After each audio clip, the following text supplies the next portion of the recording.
कैसे अपने आप को एसेस करे इंसान कि हाँ मैं फिट बैठता हूँ, आई चूज दी सर्विसेज। ऐसा ना हो कि उन्होंने चूज कर लिया, उसको मिल भी गया और बाद में रोता रहे।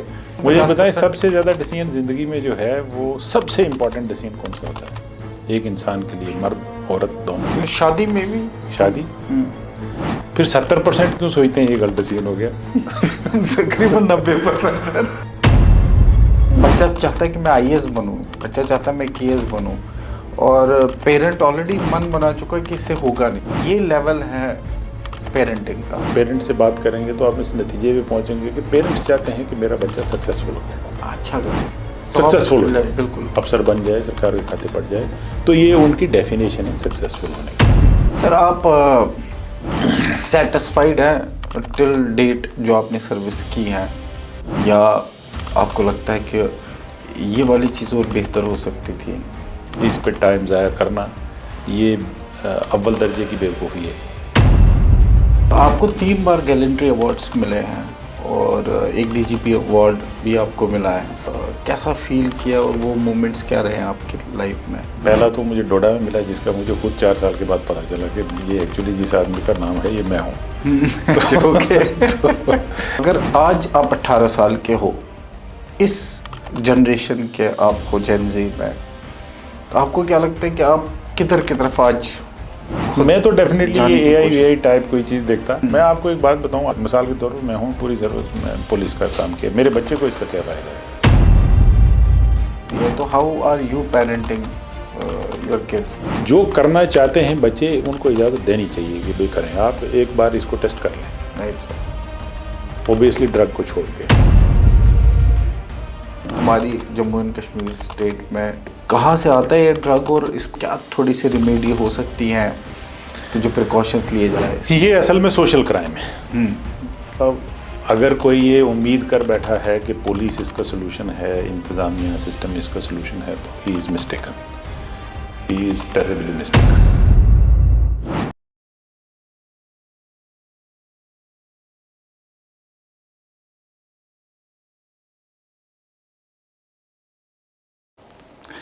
उजाले अपनी यादों के हमारे साथ रहने दो, न जाने किस गली में ज़िंदगी की शाम होगी। Welcome back to another episode of exceptional journey by Uwais. मैं फिर आपके सामने हाजिर हूँ नई एनर्जी के साथ और नई स्टोरीज़ आप तक पहुँचाने के लिए। आज के जो हमारे गेस्ट हैं, ये Jammu and Kashmir police services में बैच 99 के हैं। कितनी चैलेंजिंग रही है, किन किन जगह पे रही है, उन जगहों पे क्या क्या फेस किया है इन्होंने, किस तरह लॉ एंड ऑर्डर को इन्होंने हैंडल किया है। बहुत डेकोरेटेड ऑफिसर हैं, बहुत सारे मेडल्स इनको मिले हैं, अपनी हॉबी को भी लगातार परस्यू करता है, फिटनेस पे ध्यान है, पेरेंट है तो पेरेंटिंग की तरफ 100% ध्यान है। और मैं समझता हूँ कि मुझे लगता है वन ऑफ द बेस्ट ऑडिएटर जिनको मैंने हाल ही में सुना है। दिल से बोलते हैं, बहुत सारे बच्चों के साथ कनेक्ट करते हैं। जब भी किसी को ज़रूरत होती है, किसी एस्पिरेंट को ज़रूरत होती है, पेरेंट को ज़रूरत है, हमेशा खड़े होते हैं। एक मुकम्मल लीडर के तौर पर ये उभरे हैं, इन्होंने जम्मू एंड कश्मीर को सर्व किया है। मैं हमारे गेस्ट को, स्पेशल गेस्ट को आज वेलकम करना चाहूँगा सर का। Arshit sir, thank you so much for coming. और काफ़ी दिनों से हम चाह रहे थे कि आप आए, और वर्ड्स ऑफ विजडम जैसे मैंने रिसेंटली भी सुना है आपका। सर सबसे पहला जो क्वेश्चन, मैं क्योंकि एज डेकोरेटेड पुलिस ऑफिसर रहे हैं जम्मू एंड कश्मीर में, लॉ एंड ऑर्डर हमेशा सिचुएशन रही है यहाँ, तो एज DYSP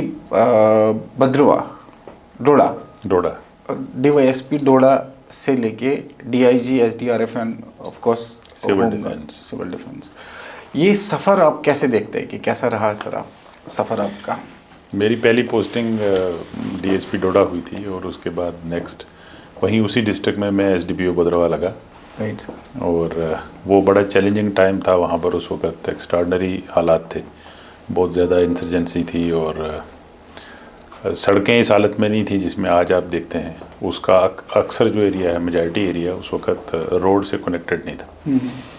तो वहाँ पर कई बार पूरा दिन पैदल चल के किसी जगह पे पहुँचना पड़ता था, पर्टिकुलरली जब कहीं वहाँ पर मैसेकर्स हो जाते थे और काफ़ी बड़ी तादाद में लोग जो हैं एक ही जगह पे मारे जाते थे।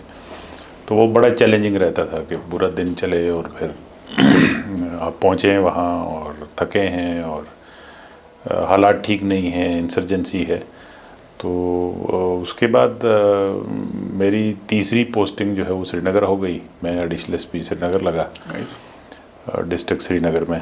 लेकिन वो उस पोस्टिंग की नेचर ये थी कि वो पूरे कश्मीर वैली, बल्कि जम्मू में भी बहुत सारी जगहों पर by virtue of the duties वो एक किस्म का प्रेजेंस हमारा रहता था। तो वो बड़ी इंटरटेनिंग पोस्टिंग मेरी रही तकरीबन 3 साल की। Probably one of the best, जहाँ बहुत एंजॉय भी किया और बहुत काम भी किया। उसके बाद में वहीं फिर उसी डिस्ट्रिक्ट में श्रीनगर में ही एसपी साउथ लगा करीब 2 साल के लिए, और उसके बाद मेरी वहाँ से ट्रांसफ़र हुई और मैं एसएसपी अवंतीपुर लग गया, जो कि पुलिस डिस्ट्रिक्ट तब भी था, आज भी है। और उसके बाद फिर मैं एसएसपी कुपवाड़ा चला गया। वहाँ से ट्रांसफ़र होने के बाद फिर एसएसपी बडगाम आया। वहाँ से फिर एक बार दोबारा से एसएसपी अवंतीपुर, और उसके बाद फिर एसएसपी कुलगाम। वहाँ से मेरी ट्रांसफ़र हुई, मैं एसएसपी रेलवे जम्मू लगा, जो कि again was a very good posting. SSP railway Jammu बड़ी कूल और हर एतबार से बहुत अच्छी प्लेसमेंट है। उसके बाद मैं कमांडेंट रहा कुछ देर के लिए, और फिर सीआईडी में कुछ अरसे के लिए जम्मू में, और उसके बाद यहाँ एसडीआरएफ। तो लास्ट ईयर यहाँ मैं इसी साल मैं यहाँ आया, और उसके बाद यहाँ जंग भी हुई, और मई के महीने में, और उसके बाद फिर फ्लड आया, जो एक्स्ट्राऑर्डिनरी फ्लड था इस तरह का। तो कभी इस बड़े पैमाने का फ्लड यहाँ देखा किसी ने नहीं था। लार्ज स्केल लैंडस्लाइड्स हुई और फ्लड आया, तो उसमें काम करने का मौका मिला, बहुत अच्छा लगा। राइट सर, जैसे आपने पूरा जर्नी बता दिया, आप मतलब इस जर्नी को आप कैसे देखते हैं कि कैसी, अगर एक आधा शब्द में इस जर्नी को सम अप किया जाए जो अभी तक आपकी रही है? पुलिस वाले हमेशा जब आपको मिलेंगे तो वो अपनी पुरानी कहानियाँ सुनाएंगे, और उसमें खुद भी खुश भी होंगे और अगले को भी इंटरटेन करना चाहेंगे। तो मुझे कभी ये अच्छा नहीं लगता कि हम उस तरह की जो प्योर पुलिसिंग स्टोरीज़ हैं और अपनी बहादुरी के किस्से और कहानियाँ, तो प्रोफेशनली वो इतनी डिटेल्स निकाल के बतानी भी नहीं चाहिए, ठीक भी नहीं है, और मेरी तबीयत में भी वो नहीं है। बट ये है कि हर वो बात जहाँ कहीं किसी की हमसे मदद हुई होगी, क्योंकि पुलिस डिपार्टमेंट वो ऐसा डिपार्टमेंट है कि जो आपको इंस्टेंट जस्टिस दे सकता है, वरना लोगों को इंसाफ लेने के लिए एक लंबा अरसा जो है वो कोर्ट कचहरी के चक्कर लगाने हैं, प्रोसीजर्स से गुजरना है, तो रुकावटों से गुजरना है, फिर कहीं जाके हो सकता है किसी को इंसाफ मिलता भी हो। बट पुलिस डिपार्टमेंट एक वाहिद ऐसा महकमा है जहाँ इंस्टेंट जस्टिस आप दे सकते हैं। तो जब ऐसा कुछ हुआ होगा जो हमने किया है, जब भी वैसी कोई बात मुझे याद आती है वगैरह, तो उसको वो एक सेटिस्फेक्शन है। तो हमारे इस डिपार्टमेंट में एज ए पुलिस ऑफिसर, अगर डिलीवरी ऑफ जस्टिस आप कर पाए हैं तो आप ठीक आदमी हैं, आप ठीक ऑफिसर हैं, आपने अच्छा काम किया है। लेकिन अगर उसके रास्ते में आप ऑब्स्टेकल रहे हैं हमेशा, और अपने आप को प्रोसीजर्स में और कानून के दायरे के अंदर महदूद रख के और जकड़ के और परसेप्शंस लोगों के बारे में रख के और फैसले किए हैं, तो जाहिर सी बात है कि फिर आपसे कुछ नहीं हुआ होगा सर्विस में। राइट सर, पीछे आप रहने वाले जो है पुंछ डिस्ट्रिक्ट से हैं, और मेरा ख्याल है 5-6 घंटे यहाँ से अगर देखा जाए तो जम्मू से अभी की कनेक्टिविटी 5-6 आवर्स की अभी की कनेक्टिविटी है, और दिल्ली से जम्मू से फिर पुंछ, और एवेन्यूज़ में जैसे मैं देख रहा था कि आपका 99 बैच है जिसमें आप पास आउट हैं JKPS में। तो किस तरह का डिसीजन, मतलब स्कूलिंग कैसे हुई आपकी और ग्रेजुएशन कैसे की, और ये फिर then how did you take this decision to go for these services? Poonch district that way fortunate enough कि वो हिस्टोरिकली ठीक रहा है वहाँ पुंछ, और अगर कश्मीर वैली से बाहर है, जम्मू से बाहर अगर देखें तो एनी अदर डिस्ट्रिक्ट जो आपको उस मामले में, एजुकेशन के मामले में, अवेयरनेस, इसमें काफ़ी बेटर मिलेगा भद्रवाह और देन पुंछ। वो बहुत कल्चरल एक्टिविटीज़ का सेंटर रहा है, और मतलब बड़ी पुरानी सिविलाइजेशन है। और दूसरा क्लाइमेटिकली जम्मू कश्मीर की one of the best place is Poonch. Poonch Jammu Kashmir का मुंबई है, जहाँ ना ज़्यादा गर्मी है ना ज़्यादा सर्दी है। आपको पूरे 12 महीने एक ठीक सा मौसम जो है वो मिलता है, एक्सट्रीम कुछ नहीं है। तो दैट वे पुंछ एजुकेशन के लिए और उसके लिए हमेशा ही काफ़ी अच्छी जगह रही है। और अभी आपने कहा कि 6-7 घंटे लगते हैं, तो जब हम आते थे तो वो 12-13 घंटे लगते थे। सुबह बस पे बैठना 6 बजे और शाम को 7-8 बजे करीब यहाँ पर हमें वो बस उतारती थी। पता नहीं कितनी जगहों पर रुकती थी और क्या करती थी। तो उसके बाद फिर हमारी सड़क की वाइडनिंग हो गई बीच में, और उसके बाद थोड़ा सा ये 6-7 घंटे पे आ गया। और लेकिन वो वाइडनिंग जो है वो 15 साल चली। तो उस 15 साल के अरसे में तो ये जो हमारा सफ़र 12-13 घंटे का था, ये 17-18 पे चला गया। बहुत बुरी हालत रही। अब फिर वाइडनिंग हो रही है इस उम्मीद में कि अब डिस्टेंस जो है वो 3-4 घंटे डेफिनेटली हो जाएगा, लेकिन एक बार फिर पता नहीं कितने साल गुजरने हैं।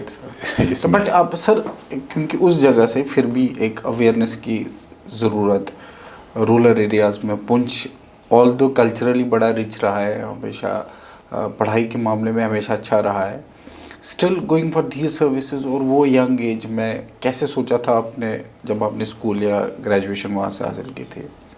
वही मैं आपको बताने की कोशिश कर रहा हूँ कि मतलब कश्मीर वैली से भी पहले, कश्मीर वैली के बहुत सारी जो जगह हैं उनसे भी पहले पुंछ वाले जो हैं वो लाहौर जाते थे और लाहौर यूनिवर्सिटी से पढ़ते थे, और अमृतसर जाते थे, वहाँ से तालीम हासिल करते थे। और क्योंकि वो कनेक्टेड था जियोग्राफिकली, तब कनेक्टेड था, रास्ते थे। तो हमारे यहाँ के बहुत सारे लोग आपको मिलेंगे, आज भी मिलेंगे, जो लाहौर यूनिवर्सिटी से पढ़े हुए हैं, जो अमृतसर से पढ़े हुए हैं और बड़े बड़े उस्तादों से पढ़े हुए हैं। उसमें कोई कमी नहीं थी। सिर्फ ये है कि 47 के बाद हम एक एज पे पड़ गए, बिल्कुल बॉर्डर पे।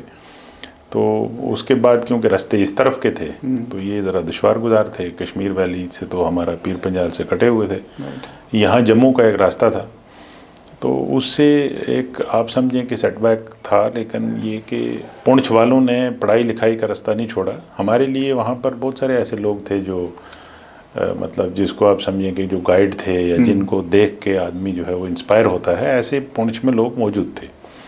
हमारे अपने ही करदोनवा में, अपने गांव में, पुंछ टाउन में पर्टिकुलरली जो ब्राह्मण बरादरी के कुछ लोग हैं जो अच्छे खासे पढ़े लिखे लोग थे, जो एक इंस्पिरेशन हमेशा थे, बड़े अच्छे उस्ताद। पुंछ की सबसे अच्छी बात यह है कि बहुत बेहतरीन उस्ताद वहाँ रहे हैं और बहुत कमिटमेंट वाले लोग वहाँ रहे हैं जिनने बच्चों पर मेहनत की है। तो हमारी डिस्ट्रिक्ट जो है पुंछ, वो इस मानी में कोई दूर दराज नहीं थी कि अवेयरनेस की कमी है। हाँ, जियोग्राफिकली दूर थी और रास्ते दुश्वार गुजार थे, वो बात आपकी सही है। लेकिन ये है कि फिर उसके साथ साथ एक जिसको कहते हैं कि हमें हिस्टोरिक बेनिफिट था कि लोग वहाँ से थे, उससे पहले भी बड़े लोग वहाँ से थे, बड़े मशहूर शायर वहाँ से गुजरे हैं, चिराग यहाँ पुंछ टाउन से, टाउन के चारों तरफ के गांव से भी। तो एक अदब था, मतलब एक तारीख़ हमारी थी। तो इसलिए ये समझना कि पुंछ दूर दराज है, वो जोग्राफिकली ठीक था, बट उसको आप प्री 47 सेंस में वैसी बात नहीं थी। आपने अपनी तालीम वही पुंछ से ही हासिल की मोस्टली ग्रेजुएशन टाइम? मैंने अपने गांव के स्कूल से 10वीं तक पढ़ा है, और जो गवर्नमेंट स्कूल था। उसके बाद दूसरे गांव में हायर सेकेंडरी स्कूल था, वहाँ से 11वीं 12वीं पढ़ा, और फिर पुंछ डिग्री कॉलेज से ही मैंने ग्रेजुएशन की 94 में। फिर जम्मू यूनिवर्सिटी में मैंने यहाँ रेगुलर इंग्लिश में एमए किया, और फिर इसी दौरान यहाँ केएस की प्रिपरेशन की, और फिर सर उसमें आ गए। सर कौन सा अटेम्प्ट आपका था जिसमें आपने ये पहला अटेम्प्ट हमारी 95 में एडवर्टीजमेंट हुई, बाद में कोर्ट स्टे हो गया, और कुछ साल कोर्ट स्टे रहा, फिर हमने कोर्ट कचहरी में गए, फिर 99 में फाइनली जो है हमारी लिस्ट निकली। तो उस टाइम आपको रैंकिंग के अकॉर्डिंग पुलिस सर्विसेज? हाँ, वो हमारी चॉइस प्लस जो, ये आपकी खुद की चॉइस थी? चॉइस भी थी, और फिर मेरिट भी यहीं फाल किया, तो दोनों चीज़ें ही हैं। तो बट सर क्या वजह है कि आपने पुलिस सर्विसेज उस टाइम चूज़ की? क्योंकि नॉर्मली ऐसा होता है कि मोस्ट ऑफ द स्टूडेंट्स जो है आज के दिन में भी, वो चाहे यूपीएससी हो या स्टेट सर्विसेज हो, दोनों में एडमिनिस्ट्रेटिव सर्विसेज प्रेफर करते हैं। उस वक्त जब हमने केएस किया तो उस वक्त ये सिविल सर्विस जो है, जितने भी डिपार्टमेंट्स में लोग जाते हैं, ये इकट्ठा नहीं हुआ करता था। उस वक्त जूनियर स्केल एक था। तो मुझे याद है हमारे टाइम में जूनियर स्केल की सिर्फ 6 पोस्टें थी, ओनली 6। और बाकी जो हैं वो पुलिस डिपार्टमेंट में 78 पोस्ट थी, और फिर बाकी कुछ रेवेन्यू में और बाकी डिपार्टमेंट्स जो हैं सेक्रेटरीट सर्विस में, ये वो डिस्ट्रीब्यूशन इंटरनल था। तो फिर कुछ अकाउंट सर्विस में लोग थे। तो जो फार्म हमको मिलता था उसमें प्रायोरिटी में जूनियर स्केल था, जिसमें 6 ही थी। तो ओबियसली मैंने भी उनमें भरा होगा, लेकिन वहाँ मेरा मेरिट फाल नहीं करता था। तो नंबर 2 पे पुलिस थी, नंबर 3 पे सेक्रेटरीट सर्विस या रेवेन्यू था, और चौथे पे इन दोनों में से कोई एक था। तो उसी प्रेफरेंस में भरा। तो पहले में नहीं आए, दूसरे में आ गए, तो तीसरे की नौबत ही नहीं पड़ी। राइट सर, मतलब आप जैसे पुलिस सर्विसेज में आपने बहुत सारे डिस्ट्रिक्ट्स में, जैसे आपने बताया कि इंट्रोडक्टरी उसमें क्या आपने कहाँ कहाँ पर सर्व किया है, और एज पुलिस ऑफिसर एक तरीके का, क्योंकि इस यूटी की बात करें तो एक गैप सा हमेशा रहा है, क्योंकि लॉ एंड ऑर्डर सिचुएशन हमेशा रही है हर जगह पे।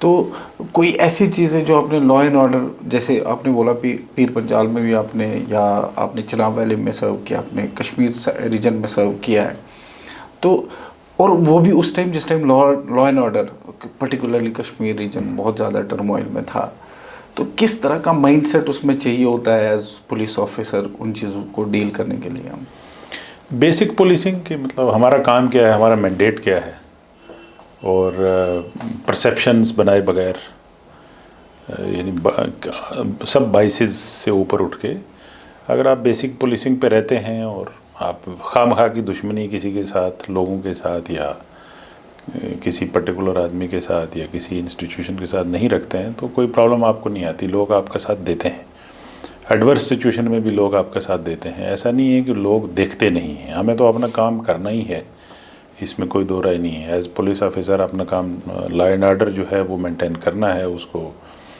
ग्राउंड पे इम्प्लीमेंट करना है, और ये बड़ा मुश्किल काम है। कश्मीर में हमने नौकरी की है, तो ये बड़ा मुश्किल काम है। कश्मीर में हमेशा से ही मुश्किल रहा है लॉ एंड ऑर्डर को मेंटेन करके रखना, और फिर इंसर्जेंसी को फाइट करना, ये बड़ा मुश्किल काम रहा है। लेकिन अगर आप देखेंगे कि जिन लोगों ने सिर्फ बेसिक पुलिसिंग तक रह के अपना काम किया है, कि हमारी बेसिक ड्यूटीज़ क्या हैं, उसकी हद तक जिन लोगों ने रह के काम किया है वो सक्सेसफुल भी रहे हैं, उनकी इज़्ज़त भी ठीक रही है। और जिन लोगों ने उससे फिर स्टेप आउट करके कुछ काम करने की कोशिश की है, तो प्रॉब्लम्स तो वहीं आती है। और समाज जो है वो बेसिकली हमेशा देख रहा होता है। ये कंटिन्यूस आप समझें कि प्रोसेस है, जिसमें आप पे हमेशा नज़रें हैं। राइट। और ख़ास तौर से अगर आप पुलिस वाले हैं तो यूनिफॉर्म में हैं तो विजिबल हैं, स्ट्रीट में खड़े हैं कहीं तो विजिबल हैं, तो आप पे के ऊपर पूरे डिस्ट्रिक्ट की नज़रें लगी रहती हैं, लोगों की नज़रें लगी रहती हैं। आपकी गलती जो है वो पहचान ली जाएगी, कौन आपसे मिलता है, कौन उठता है, कौन बैठता है, और आप कितने लोगों के साथ एक्सेसिबल हैं, कितने लोगों में जाते हैं, कितने लोगों में मिलते हैं, वो बहुत इंपॉर्टेंट है। यानी मतलब कामयाबी का दारो मदार इसमें है कि आप कितना डर खौफ को छोड़ के लोगों को मिलना पसंद करते हैं, अपने ऑफिस में भी, अपने रेजिडेंस पे भी, और फिर बाहर गांव में जाके, और फिर कितना मिक्सअप होते हैं, ये सबसे ज़्यादा इम्पॉर्टेंट है। उसमें आप वही एक प्रोसेस है जिससे आप लोगों की इम्पल्स को समझते हैं, लोगों को समझते हैं। वरना अगर आप अंदर बैठे हैं और लोगों के जो चंद एक महदूद सा आपका तबका है जिससे आप कहानी सुनते सुनाते हैं, तो आप गलतियां करेंगे, आपसे गलतियां होंगी। और इस गलती का सबसे बड़ा ये है कि आप इंसाफ नहीं कर पाओगे, जहां आप बैठे हैं आप इंसाफ नहीं कर पाओगे।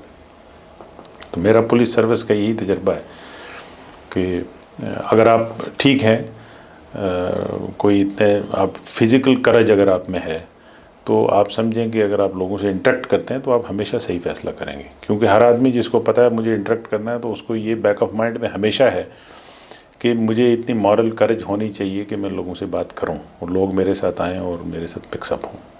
तो ये की एलिमेंट है एक्चुअली पुलिस का। तमाम वो लोग जो बाहर से पुलिस को देखते हैं वो कुछ मिसकंसेप्शंस का भी शिकार रहते हैं। तो ये हमेशा समझते हैं कि जी पुलिस वाला है तो ये मिक्सअप नहीं होगा, बात सुनेगा नहीं, और प्री कंसीव नोशन के साथ ये लोग हैं, अगर कोई मामला पेश आ गया है तो अब इन्होंने केस डालना ही डालना है। वैसा असल में होता नहीं। तो क्योंकि police, Jammu Kashmir police particularly, मतलब ये वैसे एक इंस्टीट्यूशन है कि सबसे ज़्यादा सुनवाई लोगों की यहीं होती है। तो ऐसा बोलते हैं कि disciplined, most disciplined police force है, मोस्ट डिसिप्लिन पुलिस फोर्स है। और ऐसा कोई एक्सट्रीम किस्म के कभी एलिगेशंस भी जम्मू कश्मीर पुलिस पे आप नहीं सुनेंगे। रेयर केसेस हैं, फिर वो हर जगह होते हैं। राइट।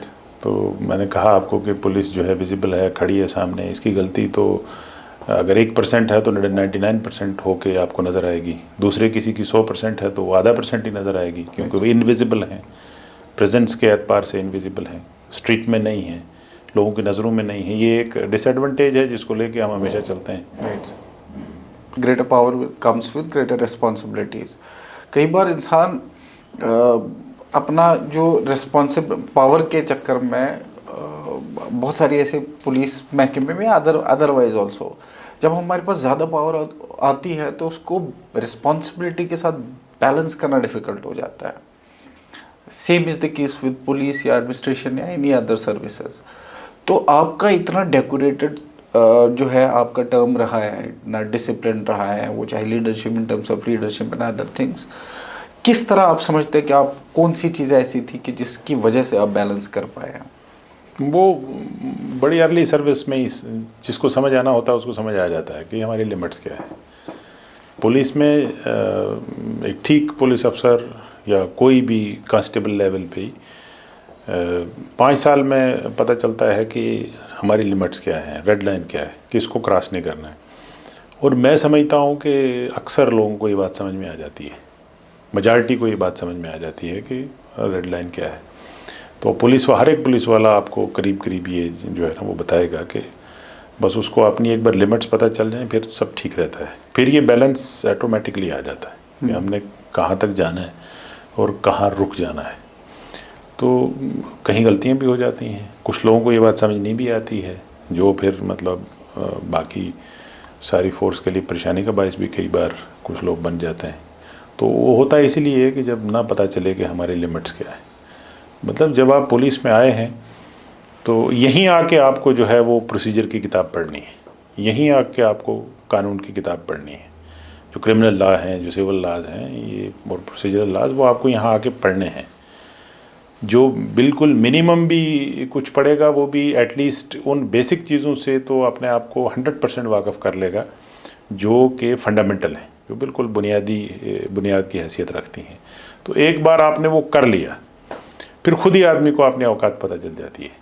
पुलिस वाला जितना डरा हुआ होता है इतना आपको सिविल आदमी डरा हुआ नहीं मिलेगा मोस्ट ऑफ द टाइम, क्योंकि उसने कानून देखा है तो उसको पता है कि यार ये शिकंजा जो है ना कसा जाता है। सिविलियंस जो हैं वो क्योंकि उसको प्रोसीजर से वाकफ़ नहीं हैं, लॉ के मुख्तलिफ जो चीज़ें हैं उनसे वाकफ़ नहीं हैं, तो वो सम टाइम परवाह नहीं भी करते।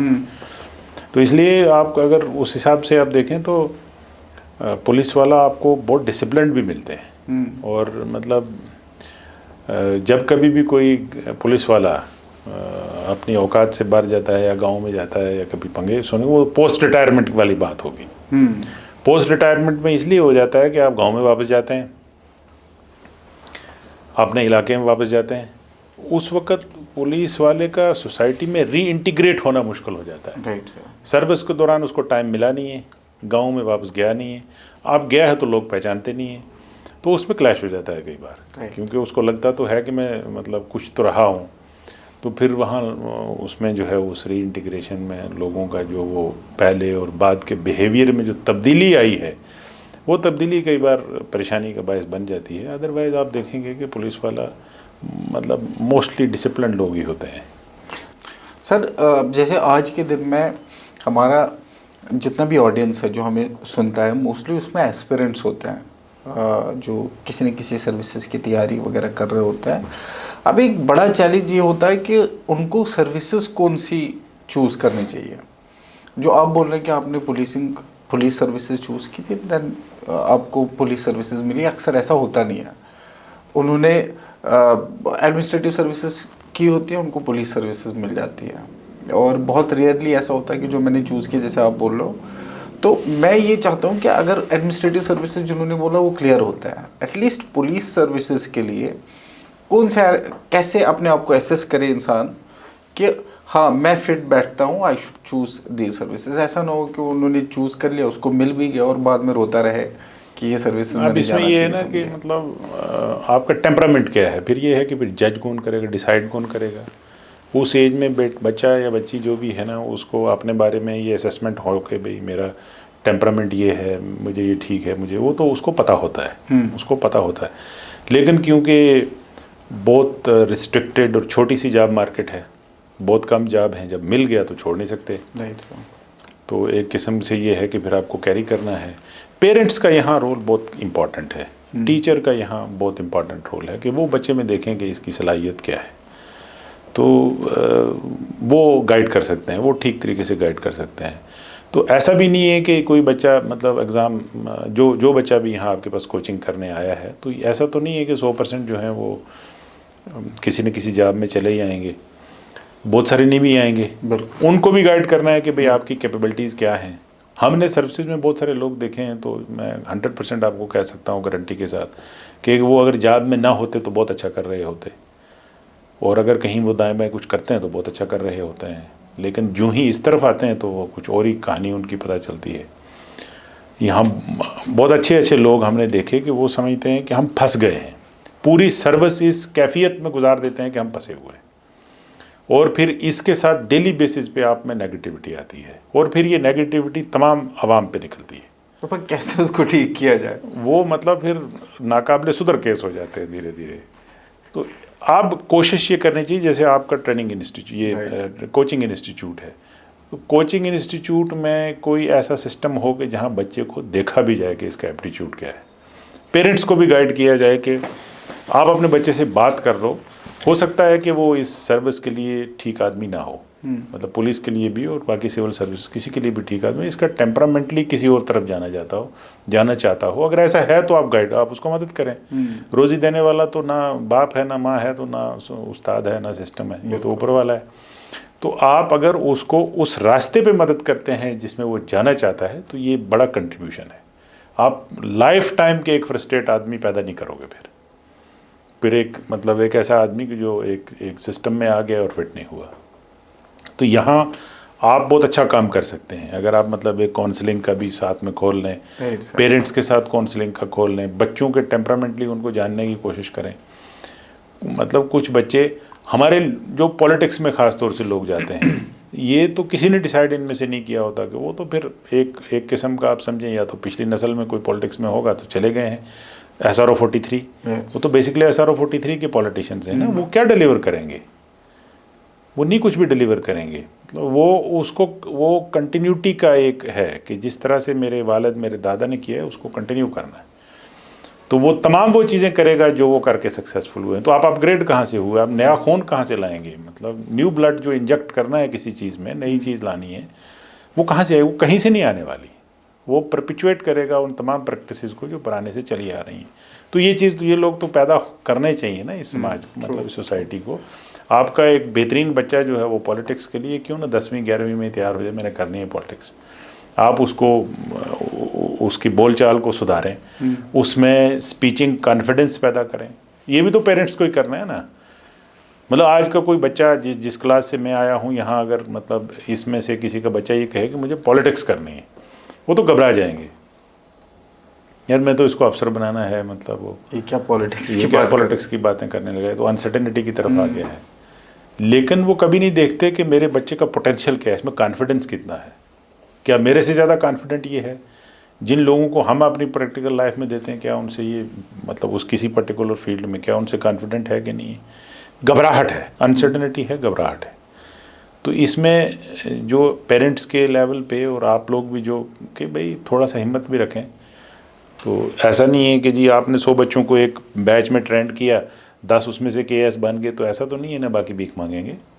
अगर आप 20 साल बाद अगर मतलब फर्ज करो कि कोई ऐसा मैकेनिज़्म हो, 20 साल बाद टाइम ट्रैवल करें, तो आपको वहाँ पता चलेगा कि वो जो 90 थे उनमें से ही 20 टॉप में, ज़िंदगी की दौड़ में जो हमारे पैमाने हैं जिस पे हम तोलते हैं, उसमें से 20 टॉप में है। उसके बाद ये 10 में से कोई 1 1 2 2 है। ये ऐसे ही है, आप कहीं एनालाइज करके देखें। राइट सर, जैसे हम मतलब एक तो तरीका हो गया कि उनको काउंसलिंग की जाए, उनके पेरेंट्स को। अगेन रिसेंट लेक्चर में मैंने सुना है कि आपने बोला कि पेरेंट और बच्चों का जहनी गैप बहुत है। एक जनरेशनल गैप तो ऑफ कोर्स है ही है, एज गैप, और एक ट्रांजिशनल जो है जनरेशन, और उसके बाद अब जो जनरेशन है स्मार्ट है और पीछे की जनरेशन उनको समझ नहीं पाती, और उस तरीके से बच्चा मेरा ख्याल है ज़्यादा फ्रस्ट्रेट हो जाता है। तो किस तरह पेरेंट्स को वो गैप को समझना चाहिए, या जैसे आपने बच्चों को ये भी एडवाइस किया कि भाई स्पीक टू योर पेरेंट्स, आप कम्युनिकेशन नहीं ठीक नहीं रखते हो।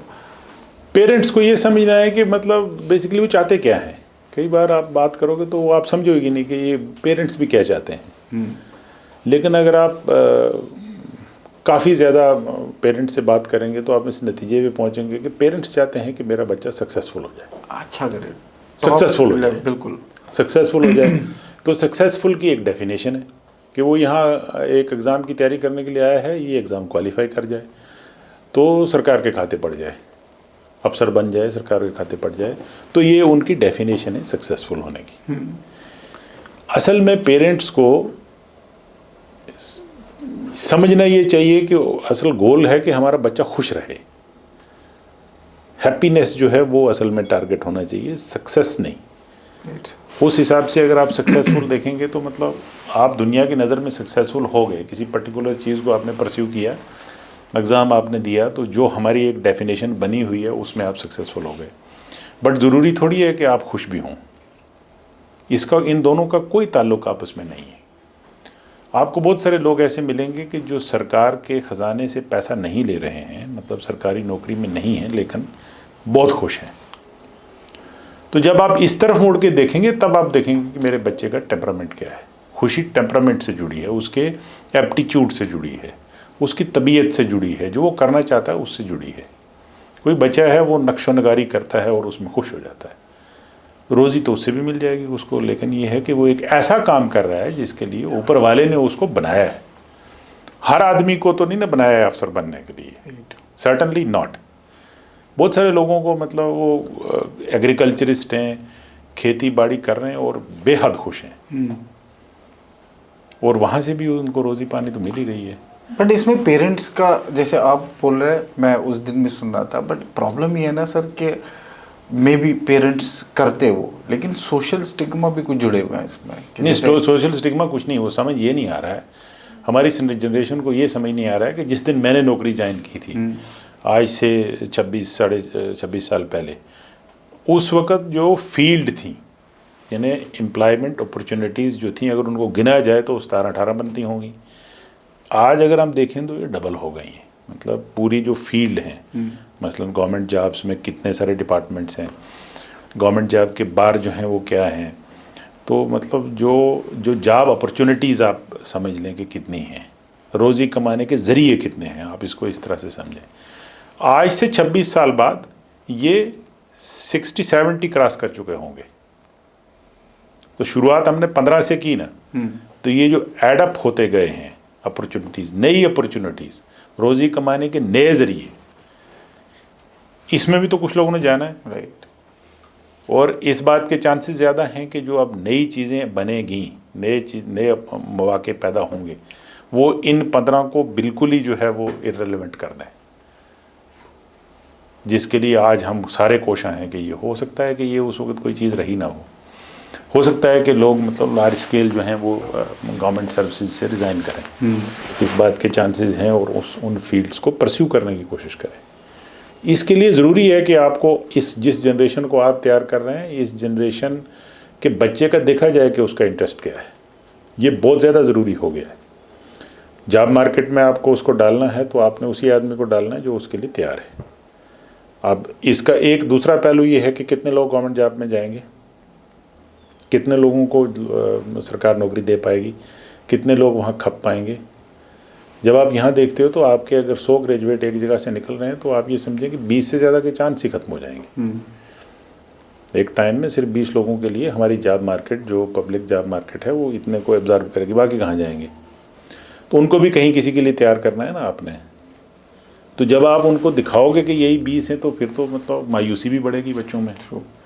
तो जब आप दिखाओगे नहीं यार ये लार्ज हो गई है, बहुत ज़्यादा स्कोप है, बड़ी सारी फील्ड ऐसी हैं जहां आप सक्सेसफुल हो सकते हैं, लेकिन उनके लिए डिसिप्लिन डिफरेंट है, इसका डिसिप्लिन डिफरेंट है, इसकी तैयारी डिफरेंट है, उसकी तैयारी डिफरेंट है, इसकी ट्रेनिंग डिफरेंट है, उसकी ट्रेनिंग डिफरेंट है।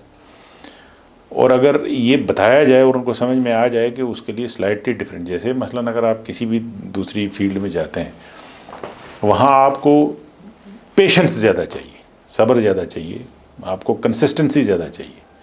गवर्नमेंट जॉब में आ गए हैं तो एक बार आ गए हैं तो ठीक है, बात खत्म होगी, किसी पेशेंस की कोई ज़रूरत नहीं है, आपको कंसिस्टेंट है नहीं, आप परफॉर्म कर रहे हैं नहीं कर रहे हैं, ये इमटेरियल हो गया उस वक्त, लेकिन उस पर आपको परफॉर्म करना है कंटिन्यूस। तो ट्रेनिंग डिफरेंट है। तो मैं यही उस दिन भी ये कह रहा था कि मतलब हमें नई जनरेशन एजुकेटेड लोगों को ये भी दिखाना है कि अब आपके पास वाइडर अपॉर्चुनिटीज़ हैं, अब आपके पास कुछ ऐसी फील्ड्स आ गई हैं जो बहुत ज़्यादा लैकोरेटिव हैं, बहुत ज़्यादा अट्रैक्टिव हैं, बहुत ज़्यादा पेइंग है, आप देखो तो सही, जाओ तो सही, आजमाओ तो सही। तो आपको तैयार करके ऐसी चीज़ देता है जिससे आदमी परेशान हो जाता है। तो ये तब्दीली आएगी। राइट सर, इस एज में जैसे आप बहुत सारी ऐसी चीज़ें बोल रहे हैं कि किस तरह काउंसलिंग होनी चाहिए, बच्चों को किस तरह सोचना चाहिए, पेरेंट्स को किस तरह सोचना चाहिए। सपोज़ आपको 26 साल का आज के दिन में एक्सपीरियंस है, तो अगर आज आप 18 साल के हो, इस जनरेशन के आप हो जेन ज़ी में, तो आपको क्या लगता है कि आप किधर की तरफ आज मैं तो डेफिनेटली ये AI टाइप कोई चीज़ देखता, 100% technologically, not for civil services, state service, मतलब कोई चीज़ जो प्रोडक्शन वाली हो, जिसमें अपना कंट्रीब्यूशन हो। मैं आपको एक बात बताऊं, मिसाल के तौर पर मैं हूं पूरी सर्विस में, पुलिस का काम किया, मेरे बच्चे को इसका क्या फ़ायदा है। एक स्टेज पे आदमी ये बात ज़रूर सोचता है, मेरे बच्चे को उस इतना फ़ायदा तो है कि मैं पुलिस में हूँ और मतलब मैं उसको उसके एक्सपेंसेस बेयर कर पाऊँगा और अच्छी जगह पढ़ा भी पाऊँगा, लेकिन इसके अलावा तो मेरे बच्चे को मेरे इस एक्सपीरियंस का कोई फ़ायदा नहीं है। लेकिन इसके अगर मान लो मैं इस आर्टिफिशियल इंटेलिजेंस की किसी चीज़ में हूँ तो उसका फ़ायदा मेरी पूरी फैमिली को होगा, वो भी उसमें कंट्रीब्यूट करेंगे। हो सकता है कि मतलब ये एक फिर फैमिली इंटरप्राइज ये बन जाए। मसलन आपने एक ईंट रख दी है, उनने दूसरी ईंट उसके ऊपर रख दी है, लेकिन ये जो ईंट मैंने रखी है इसका उनको कोई फ़ायदा ही नहीं होता ना। सर आपका एज अ ऑफिसर इतने डिसिप्लिन रहे हैं आप, इतने सारा एक्सपीरियंस आपने गैदर किया है, तो किस तरह आप डिसीजन लेते हैं। मान लीजिए कोई भी डिफ़िकल्ट डिसीजन हो कि एज SSP श्रीनगर में कोई डिसीजन, मैं आपको बोलूँ डिसीजंस 50% वैसे भी गलत होते हैं, चाहे आप जितना मर्जी सोच के लें। गलत डज नॉट मीन के इलीगल, गलत मीन के मतलब डिफरेंटली लिया जा सकता था। तो 50% तो मतलब ऐसे डिसीजंस वैसे भी हो जाएंगे, आप जितनी मर्जी मेहनत करें, जितनी मर्जी कंसंट्रेशन लगाएं, जितना मर्जी पढ़ लिख लें, सोच लें, 50% जो हैं वो डिसीजन आपके गलत ही होंगे। तो कोई तरीका है, बट जो 50% हैं 50% आपके हमेशा ठीक होंगे। बेस्ट ये है कि आप पहली फुर्सत में ले लें, डिले ना करें, प्रॉम्प्ट डिसीजंस लेने चाहिए, डिसीजन लें, आप डिसीजन ले लें, जो भी आपको फैसला करना कर लें। गलत है सही है, बहुत सारे तो ऊपर वाला डिसाइड करता है ना, आप कौन होते हैं ये फैसला करने वाले कि इसका नतीजा क्या होगा। आप 50% डिसीजन ज़िंदगी के जो हैं उन पर हमेशा रिग्रेट करते रहते हो सुबह शाम। आप सोच लेना, सभी के साथ यही है। I could relate. तो बट ये है कि ये है, it is how it is, इंसान ऐसे ही है, ऐसे सबके साथ ऐसे ही है ना। इंसान को ये जो ऊपर वाला है ना, ये कहीं और से भी एंकर्ड है ना, मतलब कहीं और से भी कंट्रोल्ड है। तो बट 50% पे आदमी हमेशा एंजॉय करता है, ठीक है ये ठीक हुआ था, ये ठीक हुआ था। मुझे बताएं सबसे ज़्यादा डिसीजन ज़िंदगी में जो है वो सबसे इम्पोर्टेंट डिसीजन कौन सा होता है एक इंसान के लिए, मर्द औरत दोनों के लिए? शादी में भी। शादी फिर 70% क्यों सोचते हैं ये गलत डिसीजन हो गया? तकरीबन 90% सर, 90% है जुस्तजू के खूब से है खूब दर कहाँ। तो ये तो ऐसे ही है, इस पे कितना सोचा जाता है। पेरेंट्स सोचते हैं, बंदा सोचता है, फिर वो दोनों फैमिली सोचती हैं। जहाँ अरेंज वाला है, जहाँ लव वाला है, वहाँ भी काफ़ी अरसा सोचा जाता है। सब सोच विचार के तो समझा जाता है कि it is one of the best decision, लेकिन फिर वही कुछ अरसा गुजरने के बाद कि यार ये गलत हो गया। तो ये ऐसे ही है ज़िंदगी, असल में ऐसे ही है। आप ये बोल रहे सर जिंदगी को ज़्यादा सीरियसली, जितना सीरियसली जितना ये सीरियस लेंगे उतना आपको लपेट देगी, उतना ही आपको लपेट देगी, उतना ही आप परेशान होंगे। तो ये एक है कि आप कैजुअल हैं, ये एक दूसरी बात है। तो वो मैं नहीं कह रहा हूँ कि मतलब इंसान को ज़िंदगी में कैजुअल होना, वो नहीं है। प्रॉम्प्ट होना चाहिए, भरोसा, ऊपर वाले पे भरोसा कि, और फिर जो आपको लगा ठीक है तो उसमें कर दें। क्विक डिसीजन लेना जरूरी। हाँ, डिसीजन तो सर्विस में, पर्टिकुलरली एडमिनिस्ट्रेटिव सर्विस में जिस आदमी को डिसीजन नहीं लेना आता उसको तो छोड़ देना चाहिए। इन जनरल आपने जब पर्सनल स्पेस में होते हैं तो क्या करना पसंद करते हैं, मतलब हॉबीज हो? मैं हर जो चीज़ ऑर्गेनाइज्ड हो उसको मैं कभी पसंद नहीं करता। मतलब ऑर्गेनाइज चीज़ नहीं पसंद? मैं पर्सनल लाइफ में बहुत अच्छा बेड है, बिस्तर है, मुझे ये चीज़ें बिल्कुल ठीक नहीं लगती। मतलब जो एक नॉर्मल सा सिंपल ज़िंदगी, बिल्कुल सिंपल, मतलब खाना पीना सिंपल, रहना उठना बैठना सिंपल। इसका एक एडवांटेज ये है कि आप हर जगह एडजस्ट हो जाओगे जहाँ भी जाओगे। मैं क्योंकि अक्सर ट्रैकिंग वगैरह करता हूँ और कुछ टाइम गुजारना पड़ता है बाहर, तो मतलब फिर आदमी को महसूस नहीं होता कि मैं, मतलब कंफर्ट जोन जो है इससे बाहर ही ज़िंदगी का मज़ा है। कंफर्ट जोन आपके लिए एक कैद खाना है जिसमें अक्सर लोग जो है फंस के रह जाते हैं। आपने बेहतरीन किस्म का कमरा बना लिया, घर बना लिया और उसमें अटैच बाथरूम रख लिया, ये भी एक असल में जेल है। जो ये एक ट्रैप है, कैदखाना है जो लोगों को नज़र नहीं आता लेकिन असल में है। फिर आप उससे बाहर निकल नहीं सकते। फिर अगर आपको बहुत ज़रूरी काम भी है तो 50 बहाने आप कर लेंगे। असल बात यह है कि आप यहाँ से बाहर निकलना नहीं चाहते। कंफर्ट जोन के बाहर ही ज़िंदगी है। ज़िंदगी तो इसके अंदर नहीं है। इसके अंदर तो असल में ये है कि आपका पर्सनल कंफर्ट हो सकता है हो, लेकिन ये है कि एंजॉयमेंट नहीं है। आपको कोई एक्सपीरियंस आप गेन नहीं कर सकते, आप कुछ लर्न नहीं कर सकते, कुछ सीख नहीं सकते। सर ट्रैकिंग आप बोल रहे हैं, मतलब मुझे लगता है कि हमें इसके बारे में थोड़ी सी आपसे बात करनी चाहिए, क्योंकि बहुत सारे लोग बहुत पसंद करते हैं ट्रैकिंग वगैरह। तो कहाँ आपने ट्रैक किया और ये आया कहाँ से, क्या आपको ट्रैकिंग पसंद है? एंड देन क्या कुछ एरियाज़ आपने एक्सप्लोर किए हैं, किधर किधर ट्रैक किया आपने? ये तो बचपन से ही है, कॉलेज डेज़ के बाद भी। मतलब वही 2-3 साल का गैप है जो हमने जम्मू बैठ के केएस के लिए प्रिपेयर किया। उसके बाद फिर जहाँ मेरी नौकरी लगी है वहाँ मैं पैदल चलता रहता था। मतलब इवन जो वर्स्ट टाइम्स थे जहाँ बड़े इनसिक्योर एरियाज़ भी थे, तो कुछ लड़कों को साथ लेकर पैदल चलना। और उसके लिए ये नहीं था कि हमने पर्टिकुलर अरेंजमेंट करना है, फ़लाँ जगह से ट्रैकिंग शुरू करनी है, फ़लाँ आदमी को बोल देना अरेंजमेंट करने के लिए, फ़लाँ घोड़ा गाड़ी ऊपर बैठना। कभी पूरी लाइफ में ये नहीं किया। बस चले हैं, फिर मिलते रहे आगे, जो मिला उसके पास बैठ गए।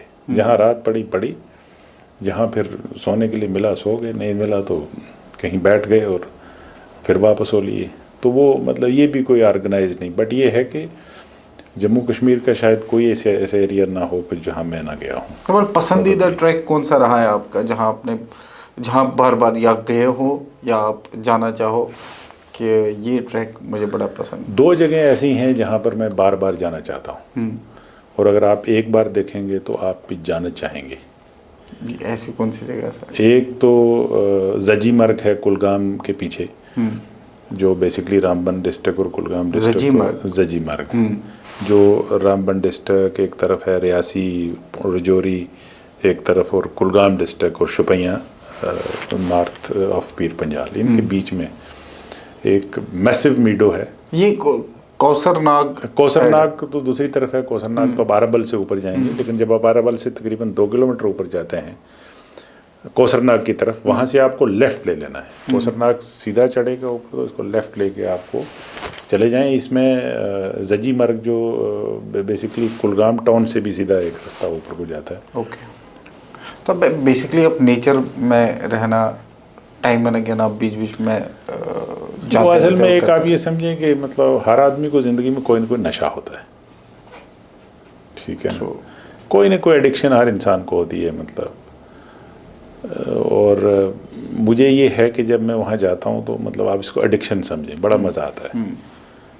गुड एडिक्शन व्हाटएवर, बट ये सर क्योंकि एडिक्शन से ध्यान आ रहा है मेरा कि आप अगेन हमारी जम्मू एंड कश्मीर स्टेट में एक यूटी में एक ऐसा मेजर प्रॉब्लम अगेन आपके लेक्चर में पीछे मैंने ये सुना है आपको बोलते हुए कि एक बहुत मेजर कंसर्न आज के यूथ के लिए है, वो है ड्रग रिलेटेड प्रॉब्लम्स। तो कहाँ से आता है ये ड्रग, और इसको अगर आपके ज़बानी सुने तो क्या थोड़ी सी रेमेडी हो सकती हैं, तो जो प्रिकॉशंस लिए जाए? ये असल में सोशल क्राइम है। मतलब अगर कोई ये उम्मीद कर बैठा है कि पुलिस इसका सलूशन है, इंतज़ामिया सिस्टम इसका सलूशन है, तो he is mistaken, he is terribly mistaken. अगर फिर कोई ये समझ बैठा है कि स्कूल करेगा और टीचर्स करेंगे और वो भी गलतफहमी का शिकार है। ये एक ऐसा क्राइम है कि जिस पे अगर अफेक्टिवली कोई इसमें इसको प्रिवेंट कर सकता है, बच्चों को बचा सकता है, तो वो सिर्फ पेरेंट्स है। उसकी वजह ये है कि बच्चा रात को घर में रहता है, तो अगर उसके 24 आवर्स आप देख लें तो 17-18 घंटे तो बच्चा घर में है। दूसरी बात ये है कि आपने वालिदैन जो हैं वो बच्चों को पैसा भी अगर देंगे तो वालिदैन देंगे। तीसरी बात ये है कि जितना बच्चे को माँ बाप समझते हैं, तीसरा कोई नहीं समझता, न टीचर समझता है, न सोसाइटी में समझता है। चौथी बात यह है कि जो मोहब्बत, जो लगाव बच्चे के साथ माँ बाप को है, तीसरा किसी को नहीं होता। तो इन चारों चीज़ों को अगर आप जोड़ दें तो आपको समझ में आएगी कि बच्चे को कंट्रोल अगर कोई कर सकता है, अफेक्टिवली सुपरवाइज कर सकता है, वॉच रख सकता है, तो वो सिर्फ पेरेंट्स हैं। तो अगर आप घर में डीले हैं, आपको ये नहीं पता कि हमने बच्चे को कब पैसे दिए और कितने दे दिए और उसने कहाँ खर्च कर दिए, और अगर आप बच्चे के साथ शाम को कम्युनिकेट नहीं कर रहे हैं, चाहे आप 10 मिनट या 12 मिनट के लिए करें, अगर आप कम्युनिकेट नहीं कर रहे हैं, और अगर आप रेगुलरली बच्चे की फ़िज़िकल स्ट्रेंथ चेक नहीं कर रहे हैं, कभी आप उसके साथ उठ बैठ लें, खेल लें वगैरह, अगर आप बच्चे के साथ थोड़ा सा टाइम दे के बाहर उसको नहीं ले जा रहे हैं, तो फिर आपको मालूम ही नहीं पड़ेगा क्या हो रहा है, ये क्या कर रहा है। आपको कैसे फिर पता चलेगा कि ये क्या कर रहा है।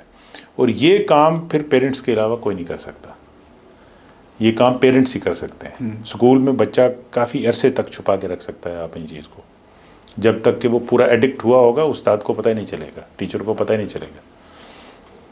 जब वो एक ऐसी स्टेज पे आ जाएगा कि जब वो एडिक्ट अब है, उस वक्त अगर टीचर को पता चला तो फिर आपके किसी काम का भी नहीं है। अब पेरेंट्स की प्रॉब्लम क्या है? पेरेंट्स की प्रॉब्लम ये है कि अगर उनको पता चल गया तो वो छुपा के रखने की कोशिश करेंगे। स्टिग्मा है, सोशल स्टिग्मा है। जितनी देर आप छुपा के रखोगे, और मतलब जो आप मेजर्स कर सकते हो, जो आप इक़दामात उठा सकते हैं बच्चे को ठीक करने के लिए, वो डिले होते चले जाएंगे। आपको उस वक्त सामने आना है, और अगर उसको डी एडिक्शन सेंटर में कहीं डालना है, उसको कहीं काउंसल करना है, तो ये आपको करना है और इमीडिएटली करना है। और इसमें कोई शर्म की बात नहीं है, ये कोई किसी का बच्चा भी हो सकता है, ऐसी कोई बात नहीं है कि आपका है, तो वही बचाव है। तो मेरा इसमें जो एक्सपीरियंस अपना रहा है कि ये ठीक है कि स्टूडेंट्स का भी रोल है, उनकी टीचर्स का भी रोल है, उनकी सुपरविज़न है। ये ठीक है कि सिस्टम ठीक होना चाहिए, पुलिस सिस्टम ठीक होना चाहिए कि ड्रग की अवेलेबिलिटी ना हो। वो वहीं पे एक काम कर सकते हैं कि इसकी अवेलेबिलिटी ना हो, पुलिस की अवेलेबिलिटी ना हो। और अगर कहीं किसी ने क्राइम कमिट किया है, ऑर्गेनाइज्ड अगर लोग हैं जो इसके डिस्ट्रीब्यूशन में शामिल हैं, तो उनके ऊपर जो है वो उनके ऊपर कानूनी कार्रवाई जो है वो की जाए। लेकिन अगर अपने बच्चों को बचाना है, सोसाइटी को इससे दूर रहना है, तो फिर पेरेंट्स को ही बेसिकली रिस्पॉन्सिबिलिटी लेनी है। उनको बच्चों के ऊपर मतलब 360 का चेक जो है सिर्फ पेरेंट्स रख सकते हैं। हम जहाँ मौका मिलता है, जहाँ बात करते हैं, तो कोशिश ये होती है कि पेरेंट्स से बात की जाए, बच्चों से करने की कोई ज़रूरत नहीं है कि भाई आपकी क्या रिस्पॉन्सिबिलिटी है, ये क्यों ऐसा है कि सिर्फ आप बचा सकते हैं। बट इसमें पुलिस का रोल यहाँ पर, जैसे आपने बोला कि भाई अवेलेबिलिटी ना हो, अवेलेबिलिटी का मैं आपको बताऊं, ये अवेलेबिलिटी का रोकना, बात करनी और ये सब बड़ा आसान है, बट एक्चुअली इसको करना बड़ा मुश्किल है। इसमें इतने इस तरह के लोग इन्वॉल्व हैं, मैंने कहा ये सोशल क्राइम है, मल्टीपल किस्म के लोग इसमें इन्वॉल्व हैं। इसमें ऐसे ऐसे 22 आदमी बीच में इन्वॉल्व होंगे जिन पे आप शक ही नहीं कर सकते, वो ट्रांसपोर्टेशन का काम कर रहे होंगे। आप क्या कर लोगे? कितनों को चेक करोगे, कहाँ चेक करोगे? बहुत ठीक ठाक लोग जो जिनका सोशल स्टेटस है वो भी इन्वॉल्व कभी होंगे डिस्ट्रीब्यूशन वाले काम में, उसके चांसेस हैं पूरे। फिर ये है कि आपको मालूम ही नहीं है कि कौन, थोड़ी सी क्वांटिटी में आपने उठाना है, 10 छोटे छोटे लिफाफे जाके डिस्ट्रीब्यूट कर दिए बच्चों को। कोई बड़ा काम नहीं है, कोई बड़ी चीज़ नहीं बना के लेनी है कि जिसको आप डिटेक्ट कर पाएँ। ये बहुत मामूली सी क्वांटिटी में जो है वो दे दिया जाता है। तो पुलिस का जहाँ तक इसकी अवेलेबिलिटी को रोकना है, इसकी डिस्ट्रीब्यूशन को रोकना है, जहाँ डिटेक्ट हो जाता है वहाँ पर तो कोई कमी नहीं छोड़ता कोई। लेकिन है मुश्किल, ये एक सोशल फेनोमेना है जो वाइड स्प्रेड है, हमारी सोसाइटी में है, वाइड स्प्रेड है अवेलेबिलिटी इसकी, क्योंकि ये बहुत मतलब बड़ा डेकोरेटिव काम है, इसमें बहुत ज़्यादा पैसा इन्वॉल्व है, मैसिव पैसा इन्वॉल्व है इसमें। तो अवेलेबिलिटी तो इसकी हो ही जाती है इन वन वे और द अदर वे। आप एक तरफ रोकोगे दूसरी तरफ शुरू होगा, दूसरी तरफ रोकोगे तीसरी तरफ शुरू होगा। तो इसके हॉट स्पॉट्स बदलते रहते हैं। बॉर्डर से आपने 1 किलो फेंक दी तो मतलब जाके कहीं गिर गई, अगले ने उठा ली। ये ग्रेनेड तो है नहीं कि फटेगा, वेपन तो है नहीं कि जिनका कोई रीजनेबल साइज होगा, कोई ऐसा होगा। तो ऐसा है कहीं किसी चीज़ में, बड़ी ठीक ठाक चीज़ में पैक करके लाना है, मतलब थोड़ा सा कहीं किसी चीज़ में छुपा के तो ट्रांसपोर्ट किया जा सकता है। ये अगर आप इसको उस तरह से देखेंगे कि जी एक्चुअल क्या है, तो बड़ा मुश्किल है। इसकी सप्लाई चेन को अफेक्टिवली रोक लिया जाए और कम्प्लीटली रोक दिया जाए, ये तो बड़ा मुश्किल काम है। तो इसलिए हम ये कहते हैं कि भाई डूएबल काम करें, पेरेंट्स अपनी जिम्मेदारी निभाएं, तो इसके कंज्यूमर ही आपको नहीं मिलेंगे। सर हाल ही में लेकिन बड़ा है, मतलब इन्हीं कुछ सालों में जम्मू एंड कश्मीर में नहीं, उसके मतलब वही फैक्टर रहे हैं कि जो इसके प्रोटेक्शन के सेंटर्स हैं वहाँ पर जो पॉलिटिकल इंस्टेबिलिटी रही है और जंग वगैरह बाकी चीज़ें रही हैं अफ़गानिस्तान और इस एरिया में, तो उससे सप्लाई इसकी बड़ी थी, डेफिनेटली बड़ी थी। लेकिन अब 1 आध साल में पहले की निस्बत में कमी भी वाक़ई आई है, मतलब अवेलेबिलिटी कम हुई है। मतलब ये तो एक, अगर यूथ इसका शिकार हो जाता है तो ये ओवरऑल सब पे ही इफेक्ट करेगा। हमारा जो फ्यूचर जनरेशन है जिसको देश आगे चलाना है, अगर इफ़ दैट इज़ अफेक्टेड तो होल प्रोसेस इज़ अफेक्टेड। तो आई गेस इसमें मुझे लगता है कि पेरेंट का आपका कहना है कि सबसे बड़ा रोल है, पेरेंट ही इस चीज़ को, पेरेंट्स नहीं समझेंगे या एल्डर्स, आप समझे, पेरेंट्स या एल्डर्स सोसाइटी के अंदर, मतलब पेरेंट्स के बाद जो लेयर आएगी वो एल्डर्स है। मतलब कोई लोकेलिटी है, मिसाल के तौर पे यहाँ पर बहुत ज़्यादा शिकायतें मिलती हैं कि यहाँ सांबा कठुआ जम्मू में बॉर्डर एरियाज़ में ये ट्राइबल कम्युनिटीज़ और बाकी लोग भी, कुछ लोग जो हैं इसमें पूरे के पूरे पॉकेट्स इन्वॉल्व हैं। अब वहाँ पर ये पता चलता है कि इस पॉकेट्स के एल्डर्स भी इन्वॉल्व हैं, वो पेरेंट्स भी इन्वॉल्व हैं। उनको तो आप बचा ही नहीं सकेंगे, उनके क्या करेंगे आप? उनने तो फैसला सबने कर लिया है मरने का, सुसाइड करने का, ख़त्म हो जाने का, बर्बाद हो जाने का, तो आपके पास क्या चाह रहा है? तो पेरेंट्स के बाद जो दूसरा इम्पॉर्टेंट लेयर है वो जो आपका गांव है, मोहल्ला है, आपकी गली है, उसके एल्डर्स, बड़े लोग, क्या वो हिम्मत रखते हैं कि बच्चों से डर गए हैं? अगर उनने हिम्मत रखी तो फिर तो ये नहीं है आपका वहाँ पनप पाएगा, डेफिनेटली नहीं हो पाएगा। अगर एक तो ये है कि उनने हिम्मत नहीं रखी, दूसरा ये है कि क्या वो हिस्सा तो नहीं बन गए हैं, उसके कुछ पैसा ले रहे हैं। ये भी एक फेनोमेना है कि जहाँ वो भी 4 पैसा ले रहे हैं, तो एक सोर्स ऑफ इनकम, एक इकानमी बन गई। मतलब कुछ लोगों के लिए यहाँ एक इकानमी बन गई है, लेकिन उनको ये पता नहीं है कि भाई ये बेसिकली आपकी इकानमी नहीं है। आप जहर खा रहे हो, जहर खिला रहे हो, बर्बादी अपने गले में डाल रहे हो, दूसरों को बर्बाद कर रहे हो। कुछ साल के बाद ना आप होंगे, ना ये नौजवान होंगे, और ना ये आपका मोहल्ला होगा, ना ये गाँव होगा, आप सब ख़त्म हो चुके होंगे। मैं कईयों को जानता हूँ जो यहाँ मशहूर पहलवान गुजरे हैं, वो खुद ख़त्म हो गए, उनकी फैमिलीज़ ख़त्म हो गई, इसी ड्रग ने ख़त्म की। लेकिन ये है कि मतलब वहाँ उनको प्रॉब्लम ये आई कि ना पहले स्टेज में उनके पेरेंट्स नहीं समझे, फिर अगर कभी उनको समझ आई तो फिर एल्डर्स नहीं समझे, पूरा मतलब टबर का टबर बिगड़ा हुआ है। तो इसमें अगर आप उस तरह से समझें तो पहले पेरेंट्स, फिर सोसाइटी के एल्डर्स, फिर तीसरे नंबर पे स्कूल में टीचर्स, उन बच्चों के लिए जो स्कूल जाते हैं, जो जाते ही नहीं है उनको क्या करेगा कोई टीचर। पुलिस तो चौथे नंबर पे आएगी ना। ये सोशल फेनोमेना है बेसिकली ना, ये सोशल फेनोमेना है। ये कोई मर्डर नहीं है या कोई चीटिंग नहीं है कि जो इक्का दुक्का कोई आदमी करेगा फिर वो कहीं एविडेंस छोड़ेगा, और मतलब प्योर पुलिसिंग जिसको बोलते हैं। तो फिर एक मेजर कंसर्न तो आज के दिन में पुलिस फोर्स पे है ये जम्मू एंड कश्मीर में। नहीं, पुलिस फोर्स पे है, इसमें कोई दो राय नहीं है। जैसे मतलब पुलिस दूसरा अपना काम जो अवेयरनेस का है, मेरे हिसाब से वो सफिशेंटली कर रही है, उसमें कोई कमी नहीं छोड़ रहे हैं। इसमें अवेयरनेस ही एक बड़ा इम्पॉर्टेंट एस्पेक्ट है। आपकी प्रिवेंशन जो है वो तो है ही है, डिटेक्शन प्रिवेंशन वगैरह, क्राइम की इन्वेस्टिगेशन ये तो कर ही रहे हैं, लेकिन अवेयरनेस में भी कोई कमी नहीं है। अवेयरनेस में भी कोई कमी नहीं है, लेकिन सोसाइटी को खामखा ये लगता है कि ये सारा काम जो है पुलिस हमको करके देगी, और हमने बच्चों को देखना ही नहीं है इसके बैग में सुबह क्या है शाम को क्या है, हमने पता ही नहीं रखना कि ये कितने पैसे लेके गया था, उसका हिसाब क्या है हमें ये खबर ही नहीं रखनी कि ये बैठता और उठता किसके पास है, हमें पता ही नहीं रहेगा स्कूल के बाद बाहर जाता है तो क्या करता है। अगर वो ये सारा करने के लिए तैयार नहीं है तो ये समझते हैं कि स्कूल वाला ठीक कर देगा उसको, पुलिस वाला ठीक कर देगा, तो ये गलतफहमी जितनी जल्दी किसी जहन से निकल जाए उतना ही अच्छा है। आपको 3 बार गैलेंट्री अवार्ड्स मिले हैं और एक डीजीपी अवार्ड भी आपको मिला है, तो ये कैसा फीलिंग है, मतलब उस टाइम जब आपको ये ऐसा मेडल मिला है, कैसा फील किया और वो मोमेंट्स क्या रहे हैं आपकी लाइफ में? सर्विस रिकग्निशन है बेसिकली कि जी आपने ठीक काम किया है, उसकी रिकग्निशन में ही होता है। How do you take that? ये मतलब एक पर्टिकुलर इंसिडेंट के लिए गैलेंट्री मेडल दिया जाता है। तो ये तीनों भी जो है पर्टिकुलर इंसिडेंट्स के लिए दिए हैं। पहला तो मुझे डोडा में मिला, जिसका मुझे खुद 4 साल के बाद पता चला कि ये एक्चुअली जिस आदमी का नाम है ये मैं हूँ। तो जिसको लोग आज जो है ना वो खबरें रखते हैं, और मतलब द मोमेंट आर्डर निकलता है होम मिनिस्ट्री से तो सेलिब्रेशन होती हैं, तो मतलब हमारा मसला थोड़ा सा डिफरेंट रहा है।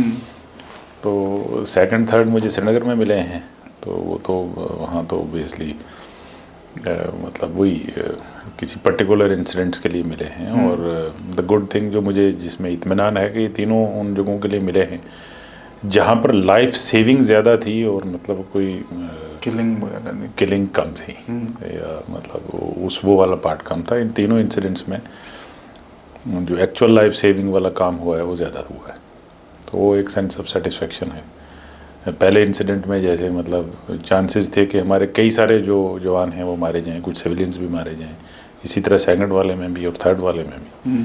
तो वो एक सेंस ऑफ सेटिस्फेक्शन है कि ये ठीक रिकग्निशन हुई है। सर आप सेटिस्फाइड हैं टिल डेट जो आपने सर्विस की है, कि आपको लगता है कि ये वाली चीज़ और बेहतर हो सकती थी, या जो पीछे आपकी लाइफ छूटती जा रही है उसमें कभी कभार डाउट्स रहते हैं कि this could have been done better? कुछ चीज़ें हैं लाइफ में जहाँ आदमी हमेशा चाहता है कि जब पीछे मुड़ के देखता है कि मैं इसको बेहतर कर सकता था। ये मेरे साथ नहीं, ये सभी के साथ है।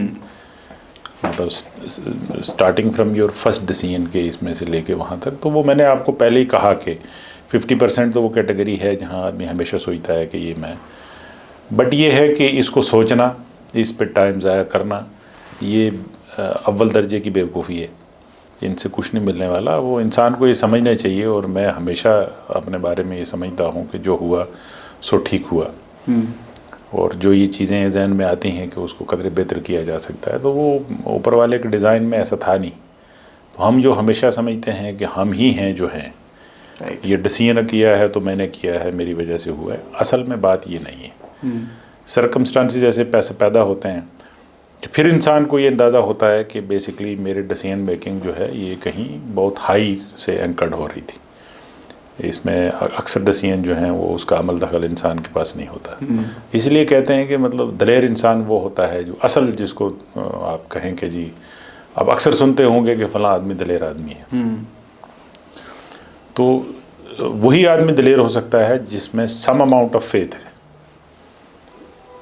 जो एक मतलब जिसको डिवाइन पे भरोसा है, एक ऐसी सुपर नेचुरल इंटेलिजेंस पे, सुप्रीम बिंग पे भरोसा है, वही आदमी असल में दलेर होगा। उस आदमी को पता है कि जो भी ज़िंदगी के मामलात हैं ये इनकी असल कहीं और है, वो आदमी असल में दलेर होगा। सही मानों में जो है दलेर वही हो सकता है। राइट सर, मैं मतलब इसके चलते ही एक सवाल और मेरे जहन में आ रहा है, वो ये है कि आप स्पिरिचुअल है, आप एक तरीके से रिलीजियस इंसान है जैसे आप बोल रहे हो, तो क्या ये सच सही मैं समझ पा रहा हूँ? रिलीजियस होना दूसरी बात है, स्पिरिचुअल होना ऑल टुगेदर दूसरी बात है। Isn't spirituality comes from religion? ऐसा नहीं है? ओबियसली मतलब जो रिलीजन की डेफिनेशन है उसमें ये है कि मतलब अगर आप रिलीजन को समझना चाहेंगे, वहाँ जो ही आप इंटर होंगे तो आपको कुछ एक जो है वो रिचुअल्स मिलेंगे, कुछ डोगमाज मिलेंगे जिनको आपको ऑब्ज़र्व करना है, उन पे अमल पैरा होना है। तो जो वो बाउंड्रीज़ हैं, किसी भी रिलीजन ने जो बाउंड्रीज़ आपके लिए सेट की हैं उसके अंदर आप फिट होने की कोशिश करेंगे। तो फिर आप समझोगे कि मैं एक ऑर्गेनाइज्ड रिलीजन में आ गया हूँ जहाँ आपको आइडेंटिटी भी मिल गई है और प्रोबेबली द सुप्रीम आइडेंटिटी आपको मिल जाती है वहाँ। तो उसमें आदमी जो है वो मतलब सोशली अपना एक मकाम पाता है, लेकिन है वो उस ऑर्गेनाइज्ड रिलीजन का हिस्सा।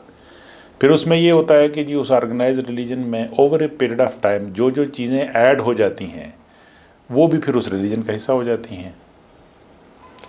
फिर एक पॉइंट, मसलन किसी भी आप रिलीजन की एसेंस को देखें, असल को देखें, किसी भी रिलीजन को आप उठा के देख लें, इस्लाम को लें, तो डे वन पे मतलब during life of prophet Muhammad सल्लल्लाहु अलैहि वसल्लम जब उन्होंने चीज़ें इंट्रोड्यूस की और कुछ जो प्रैक्टिसेस जो उनने जारी की, जो जिनको हम सुन्नत कहते हैं, जो उनने जारी की, अगर आप उनको सबको काउंट करोगे तो आपको बड़ा ब्रीफ सेट ऑफ प्रैक्टिसेस मिलेगा, a very brief set of practices and almost zero dogmas, कोई डॉगमा नहीं, कोई बर्डन नहीं। और रिचुअल्स के नाम पे, प्रैक्टिसेस के नाम पे अ वेरी ब्रीफ सेट। लेकिन आप उसको एक तरफ रख दें और फिर उस ऑर्गेनाइज्ड रिलीजन को देखें जिसमें आज हम हैं, किसी भी एक सेक्ट को उठा के देख लें तो आपको लगेगा कि यार यहाँ तो 25 एक्स्ट्रा प्रैक्टिसेस आ गई हैं, बहुत सारे नए रिचुअल्स आ गए हैं, बहुत सारी चीज़ों को अकायद के तौर पे जो है वो आपके फंडामेंटल बिलीफ सिस्टम के तौर पे जोड़ दिया गया है, जो ओरिजिनल सेट ऑफ प्रैक्टिसेस और ओरिजिनल सेट ऑफ बिलीफ्स में है ही नहीं है। वो बहुत ब्रीफ हैं और सिंपल हैं और प्रैक्टिसेबल हैं। ये अब जो हैं ये बहुत कॉम्प्लिकेटेड हैं, ये प्रैक्टिसेबल ही नहीं है और बहुत इनलार्ज्ड हैं, ह्यूमनली पॉसिबल नहीं है कि आप इसमें रहो। और यही बात फिर आपके अकायद की भी है, फंडामेंटल जो आपके डॉक्ट्रिन्स हैं वो आपको बड़ा ब्रीफ सेट मिलेगा। Only 2-3 things that you have faith in one God and the prophethood of Muhammad sallallahu alaihi wasallam and his being the last prophet, ख़त्म नबूवत। यहाँ आप अपने डॉक्ट्रिन तो हिसाब ही नहीं रहता, बेहिसाब हो जाते हैं। ये हुआ क्या है कि उस वहाँ से यहाँ तक के इस सफ़र में हर जनरेशन ने कोई ना कोई चीज़ ऐड की और उसको प्रीस्टहुड ने एम्फेसाइज कर दिया, उनके ऊपर मोहर लगाते चले गए, मोहर लगाते चले गए, मोहर लगाते चले गए। हर एक चीज़ जो है वो फंडामेंटल की हैसियत हासिल कर गई। इससे फिर आपके सेक्ट्स बन गए, फिर आपके डिफरेंसेस हो गए, फिर हर एक सेक्ट ने समझा कि ये अच्छा है, ये अच्छा है। प्रेफरेंस में बेसिकली सेक्ट्स हैं क्या कि मतलब एक से ज़्यादा किस्म, एक काम को करने का एक से ज़्यादा तरीके थे। किसी एक ने कहा ये एक अच्छा है, दूसरे ने कहा नहीं इससे ज़्यादा ये अच्छा है, तीसरे ने कहा इससे ज़्यादा ये अच्छा है। 3 तरीके थे, उस पर सेक्ट बन गए। लेकिन ओरिजिनल में आपको ये चीज़ नहीं मिलती। कंप्लीट इंडिपेंडेंस मिलती है कि भाई 3 तरीके हैं, इनमें से किसी एक को भी आप अडॉप्ट कर लो, तीनों में आप ठीक हैं, तीनों फुली अप्रूव्ड हैं। तो ये सिंपलिसिटी थी। फिर यहाँ रिजिडिटी आ गई, आपने कंपार्टमेंटलाइजेशन कर दी। तो ये बेसिकली रिलीजन है। ये जो ओरिजिनल है ये स्पिरिचुअलिटी है। ओके, बेसिकली कि आप मतलब बेसिक से जुड़े रहें, जो बिल्कुल practicable very brief set of जो आपके रिचुअल्स हैं वो परफॉर्म करें और मतलब और सिमिलरली आपके बड़े ब्रीफ जो हैं वो डॉक्ट्रिनल सिस्टम्स हैं। तो ये अंडरस्टैंडेबल भी है, ब्रीफ है, प्रैक्टिसेबल है, सिंपल है। यहाँ एक बड़ी कॉम्प्लिकेटेड चीज़ है, इम्प्रैक्टिकेबल है, जो आप जिस पे अमल पैरा ही नहीं हो सकते। तो ये मोटे तौर पे ये है कि ये फ़र्क है। तो मतलब मेरी अपनी ज़िंदगी में ये कोशिश रही है कि बेसिक्स पे रहा जाए, सिंपल बेसिक पे स्टिक किया जाए और इस इनलार्ज रिलीजन से जितना आदमी दूर रहेगा उतना ठीक है। उतने आप मसलकों में नहीं उलझोगे, उतने आप मबाहिस में नहीं उलझोगे, उतने आपके लोगों के साथ डिफरेंसेस नहीं होंगे। आप हर एक को अपने साथ जोड़ने की कोशिश करोगे, जुड़ जाओगे, क्योंकि आप इस खेल का हिस्सा ही नहीं हो बेसिकली, आप इस छोटे से सेट का हिस्सा हो। तो ये एक एडवांटेज रहता है। तो मेरी पर्सनल तो यही कोशिश रही है कि उस छोटे सेट के साथ रहा जाए जो ओरिजिनल, और सभी रिलीजन में आप ऐसा देखेंगे, नॉट ओनली इस्लाम, जो बचपन के दोस्त हो अभी तक, जो हम जानना चाहेंगे कि जुड़े हुए हैं, कितना भी हेक्टिक हो आपका उठना बैठना लगाता रहता है, ऐसा होता है अभी भी? ये क्योंकि आप इस चीज़ से वाकिफ़ नहीं हैं, जो मेरे क्लास फेलो हैं जो फर्स्ट प्राइमरीज हैं, मैं उनसे तभी से ऐसे जुड़ा हूँ जैसे उस वक़्त जुड़े हुए थे। जब भी मौका मिलता है पहली फुर्सत में, तो इसी जो बेतकल्लफ़ी जिससे हम बचपन में थे, उसी बेतकल्लफ़ी में, चाहे वो कुछ भी कर रहे हैं, कोई मतलब कुछ भी नहीं कर रहा है उसके साथ भी, और अगर कोई कहीं किसी गवर्नमेंट जॉब में है, जैसे भी हैं हम जो भी कर रहे हैं, लेकिन जब हम दोस्त हैं तो उसमें कभी ये बात नहीं आई कि कौन क्या है। गैप पड़ा होगा 2 साल 3 साल का, कभी नहीं मिल पाए होंगे, कभी उनकी मजबूरियाँ कभी मेरी मजबूरियाँ, बट ये है कि हमारा कंफर्ट लेवल वही रहा है, हमारी बेतकल्लफ़ी जो है वो कभी नहीं गई। हम उसी तरह से बेतकल्लफ़ तब भी थे, आज भी हैं। और दूसरा, मैंने जिसके साथ ज़िंदगी में दोस्ती लगाई है या उठे बैठे हैं, तो ये नहीं हुआ कि मैं किसी एक आदमी के साथ भी ज़िंदगी में नाराज़ हुआ हूँ, या हम एक दूसरे से दूर हो गए हों, या हमने कता कलामी कर ली हो। ये मेरे साथ कभी नहीं हुआ, किसी एक आदमी के साथ भी नहीं हुआ जिसके साथ रिलेशन बने हों, जिसके साथ ताल्लुकात हों। फिर है कि बहुत सारे लोग जो जानते ही नहीं हैं, वो अपने अपने व्यूज़ रखते होंगे। Right sir. वो तो जानते ही नहीं है ना बेसिकली, वो तो बाहर से देख रहे हैं। उनको तकलीफ़ भी होती है कई बार, जैसे मुझे कुछ लोगों के साथ देखते हैं तो उनको कई बार बहुत सारे लोगों को तकलीफ़ होती है। मेरे सोशल सर्कल में, मेरे लिमिटेड सोशल सर्कल में, मेरा जो लिमिटेड सोशल सर्कल है, मतलब जोग्राफिकली भी और अदरवाइज भी, उसमें उनको तकलीफ़ भी होती है, बट दे डोंट नो कि ये मेरे कॉलेज का दोस्त है, ये हम फर्स्ट प्राइमरी से इकट्ठे पढ़े हैं। कोई जैसा है कैसा है, मैं उनके लिए कि जैसा कैसा हूँ, बट मतलब हम बहुत उसमें हैं, कंफर्टेबल हैं एक दूसरे के साथ। सर आप मतलब इमोशनल इंसान है या बैलेंस्ड है, या कई बार डिसबैलेंस होता है? हर आदमी असल में इमोशनल तो होता ही है, ये तो कोई ऐसा नहीं है कि वो हो, लेकिन ये है कि मतलब फिर इंसानों में फ़र्क होता है कि जो आदमी स्पोर्ट्स के साथ जुड़े रहते हैं और फिज़िकल एक्टिविटी करता है, वो आदमी बैलेंस ही होता है। आप हमेशा देखेंगे, मैं अपनी बात नहीं कर रहा हूँ, मैं तो मतलब वो नहीं कहूँगा कि एनी क्रेडिट टू मी, जो भी आप देखेंगे sportsman is always balance comparatively.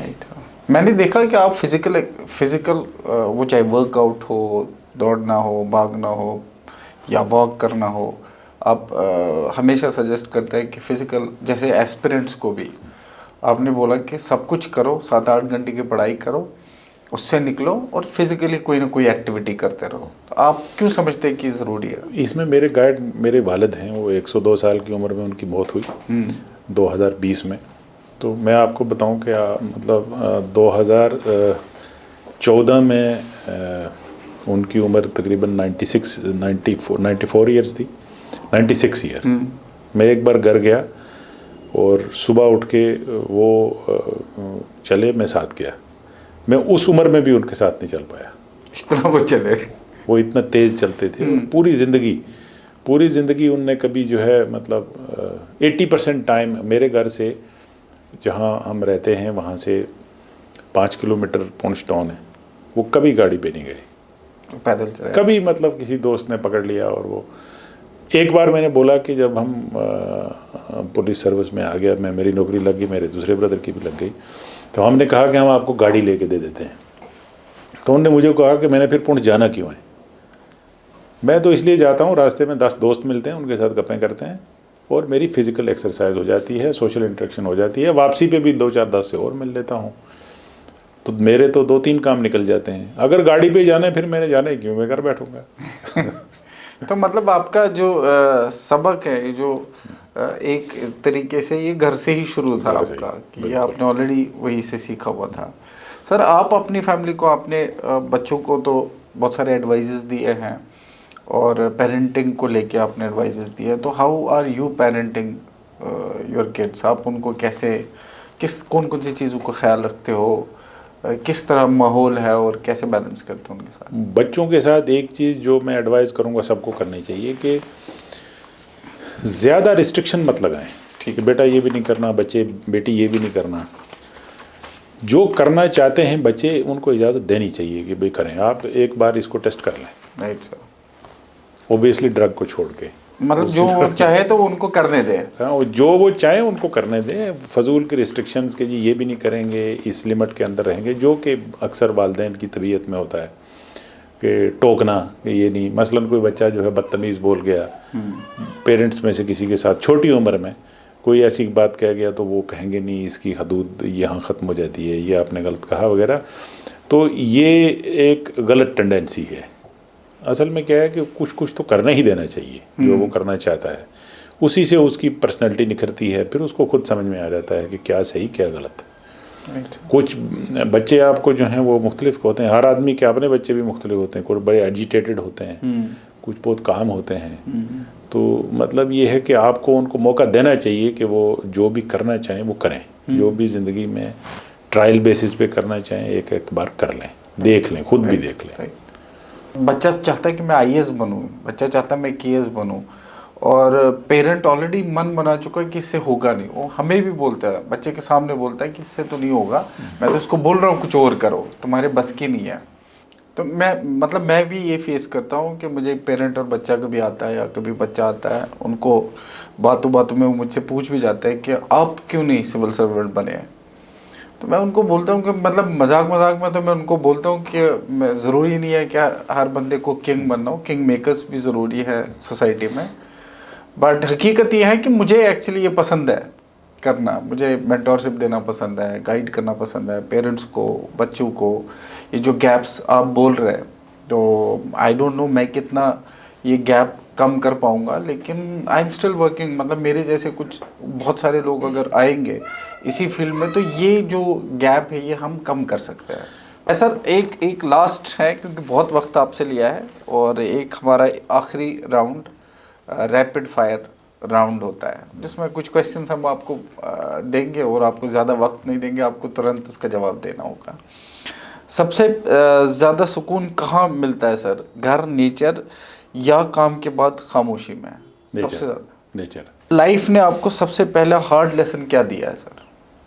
Hard lesson ये कि मतलब फाइनली आदमी को ज़िंदगी में डिसिप्लिन होना पड़ता है, चाहे आप नहीं भी चाहते, मतलब सुबह सोना भी चाहते हैं और ये भी और वो भी। पुंछ आपके लिए सिर्फ जगह है या पहचान? पहचान। सर आप मॉर्निंग पर्सन है या नाइट में ज़्यादा?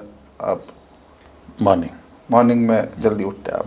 बच्चों को भी आपने सेम चीज़ रूटीन करवाई है या वो? कोशिश तो की है, ये भी एक बड़ा मुश्किल काम है। फेयर मोटिवेट्स यू और स्लोज यू? Motivates me. बचपन का सबसे सेफ मेमोरी क्या रही है आपकी? In the company of father, जब भी कभी वालिद साहब के साथ गए कहीं तो that was the safest place. Safest place. अपनी सबसे स्ट्रॉन्ग क्वालिटी, जो एक्चुअली मैं पूछना भी चाह रहा था। मतलब जो मेरे दोस्त कुछ एक कहते हैं कि मतलब उनको लगता है कि मैं बड़ा दिलेर आदमी हूँ, बट आई डोंट नो इस पे। पर दिलेर तो है आप, मतलब ये तो आप किसी से भी पूछ लो, जिस जगह पे आपने सर्व किया है, और आपसे इंटरेक्शन से पहले भी मुझे आइडिया था, पता था मुझे, तो दिलेरी की तो कहानी है सर, ये आपके हर जगह चर्चा कहते हैं दोस्त वगैरह, क्या है ये भी है, तो बेसिकली रिलेटिव स्टेटमेंट, तो क्या पता है क्या। नहीं है सर। रेस्पेक्ट डिमांड करनी चाहिए या अर्न करनी चाहिए? अर्न करनी चाहिए। रिटायरमेंट फेयर या फ्रीडम? बोथ, हर एक मुलाजिम के लिए ऐसा ही होता है, बट है कि अब थोड़ी देर पहले जो है वो तैयारी शुरू कर लें। मतलब जैसे आप यहाँ से जम्मू से श्रीनगर जाते हैं तो वो पीर पंजाल क्रॉस करते ही अनाउंसमेंट शुरू हो जाती है, be prepared for landing. Right sir. एक लाइन जो हर लिसनर याद रखे, कोई लाइन जो हमारे। Be disciplined and hard working in life. गहरी चीज़ है, पता नहीं डिसिप्लिन होते क्यों नहीं लोग। बहुत ज़रूरी है। नहीं जो होते तो वो तुम प्रॉब्लम तो यही। सोशल मीडिया सर, टूल और ट्रैप? बहुत ज़्यादा क्या है? ज़्यादा ट्रैप। अक्सर लोगों को तो नहीं ना पता क्या चल रहा है, उनको ये पता नहीं है कि बेसिकली जो कंटेंट इस पे आ रहा है इसका ओरिजिन क्या है। सर कोई एक मैसेज 3 लोगों के लिए, एक पेरेंट्स के लिए, एक स्टूडेंट्स के लिए और एक यंग ऑफिसर्स के लिए, स्पेशली पुलिस। सभी के लिए एक ही बात कि आप कम्युनिकेट करना सीखें। अगर आप पेरेंट्स हैं तो बच्चों के साथ, और अगर बच्चे हैं तो आप अपने पेरेंट्स के साथ बेटर कम्युनिकेशन में रहें, फ्रेंडली रिलेशन में रखें। और अगर ऑफिसर हैं तो उनके पास तो ऑप्शन ही कोई नहीं है। अगर आप मासेस के साथ जहां आपकी पोस्टिंग है कम्युनिकेट नहीं कर रहे हो, चाहे वो इररेलेवेंट बात ही कर रहे हैं, चाहे आपको वो झूठी बोल रहे हैं, बट आपके पास ऑप्शन नहीं है। कीप कम्युनिकेटिंग, इसको इंक्रीज करने की कोशिश करें, लिमिट करने की कोशिश ना करें। Amazing sir. तो बहुत वक्त लिया आपका, और बहुत वक्त दिया आपने। इतना वक्त हमने लिया है, वो सारे जितने भी हमारे लिसनर्स हैं जो हमें देखते हैं, मेनली इसमें सिविल सर्विसेज के एस्पिरेंट्स होते हैं, स्टेट सर्विसेज या एनी अदर कॉम्पिटिटिव एग्ज़ाम्स। तो आपने आई बिलीव इसमें बहुत डायमेंशंस दे दिए हैं, और डरना नहीं है लाइफ में, ये मुझे लगता है कि इस पूरे पॉडकास्ट में उनको समझ में आ जाएगा। Thank you so much for giving us time, और उम्मीद है कि आप सारे लोगों को ये पसंद आएगा। ज़्यादा से ज़्यादा लोगों तक पहुंचाइए, और जो भी सर ने बोला है इस पॉडकास्ट में, आई बिलीव कि आप लोगों को आप इस चीज़ को, हर चीज़ को अपने लाइफ में उतार देना चाहिए। लाइक करो, शेयर करो, सब्सक्राइब करो, और give us much love. Thank you so much.